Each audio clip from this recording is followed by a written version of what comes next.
ఆమె చుట్టూ ఉన్న అన్ని మత సైనికులు గాగనిద్రలో ఉన్నారు.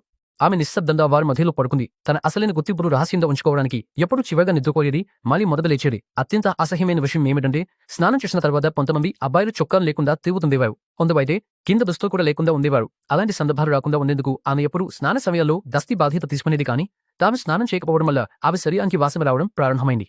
దీని వలన ఇతర సైనికులు అనుమానం చెందడం మొదలుపెట్టారు. ఒక రాత్రి అందం నిద్రలోకి తర్వాత ఆమె నిశ్శబ్దంగా మెరలెట్టుపోయింది. దుస్తులు తీసి మీటిలో అడుగు పెట్టగానే వెనుక నుంచి అక్కడ వచ్చిన ఒక సైనికుడు అక్కడికి చేరాడు. మునాన్ వెంటనే తమను కప్పుకుంది. అదృష్టవశాత్తు అతను ఏమీ చూడలేదు. ఆమె రక్షించబడింది. తర్వాత వచ్చే శిక్షణలో ఒక డిమెన్ నిండా నీటిలి పర్వతం ఎక్కించమే పరీక్ష మార్గం చాలా క్లిష్టంగా ఉండేది. కొందరు అలసటతో ఏడవడం ప్రారంభించారు. కొందరు రహస్యంగా నీటిని కాచి బరువు తగ్గించుకున్నారు. కానీ మునాన్ మాత్రం ఒంటరిగా చివరికి పోరాడి విజయవంతంగా పర్వత శిఖరానికి చేరుకుంది. క్రమంగా ఆమెకు సహచరుల మధ్య స్నేహం పెరిగింది. దాడి సాధన సమయంలో ఆమె ప్రతిసారి చాకచక్యంగా తప్పించుకునేది. ఇప్పుడు ఆమె ప్రతి విషయంలో ముందుంది. నీటి బట్టటం కూడా ఒంటరిగా మోసి పర్వతం మీదకు తీసుకెళ్లింది. పర్వత శిఖరంపై నిలబడి అద్భుతమైన దృశ్యాన్ని చూస్తూ ఆమె తమలో తాను మాట ఇచ్చుకుంది. ఒకరోజు ప్రపంచమంతా మహిళలు కూడా అన్ని చేయగలని తెలుసుకుంటుంది. కొన్ని రోజుల తర్వాత శత్రువుల రూమ్ సైన్యం మళ్లీ దాడి చేయబోతుంది అనే సమాచారం వచ్చింది. ములాన్ యూనిట్ ను ముందు వరుస యుద్ధానికి పంపించారు. ఆ రాత్రి ములాన్ తన నిజమైన గుర్తింపులు చెప్పడానికి జనరల్ వద్దకు వెళ్ళింది. కానీ జనరల్ నవ్వుతూ, నేను మీపై పూర్తిగా నమ్మకం ఉంచాను.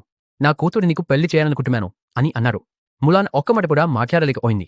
తరువాత వచ్చి యుద్ధం ప్రారంభమైంది. అందరూ బాణం సంధించగా శత్రు దళాల ముందు వరుస కూలిపోయింది. శత్రువులు పారిపోతుండగా జనరల్ ములాన్కి గుర్రపు దళాన్ని తీసుకుని వెంబడించమని ఆదేశించాడు. కానీ అది ఒక ఉచ్చు వెంబడించదని శత్రువు తిరిగి దాడి చేశారు. కొంతమంది సైనికులు గాయపడ్డారు. కొంతమంది భయంతో పారిపోయారు. కానీ ములాన్ మాత్రం వెనక్కి తగ్గలేదు.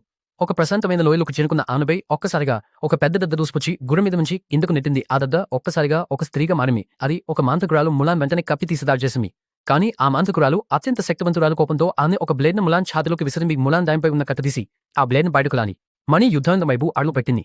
అప్పుడే ఆకాశంలో ఒక ఫీనిక్స్ ఎగిరింది. ములాన్ నేలపై ఉన్న కత్తిని ఎత్తుకుని తన కవచం తీసేసి జుట్టు వదిలేసి గుర్రాన్ని సూటిగా యుద్ధాంతం వైపు నడిపింది. శత్రువును విసిరిన ఆయుధాలను ఆమె దారుణమే తప్పించుకుని తిరిగి వారిపైన దాడి చేసింది. ప్రతి దెబ్బతో ఒక శత్రువు మేల పడిగారు.